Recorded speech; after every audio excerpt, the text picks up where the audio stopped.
These are chicken parm, chicken fingers. The breading mixture has equal amounts of fine breadcrumbs and panko, or homemade breadcrumbs. Then you put in a fat handful of freshly grated Parmigiano Reggiano.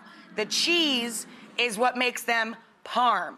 A little lemon zest, granulated garlic and onion, they're best friends, they like to travel together, please. Oregano, chili flakes. Our last batch of chicken tenders, or chicken fingers, as we call them here, right, are done. They're perfectly golden on both sides and extra crispy and crunchy because of the Parmigiano Reggiano cheese. Full of flavor, garlic, onion, oregano, chili flake, lemon.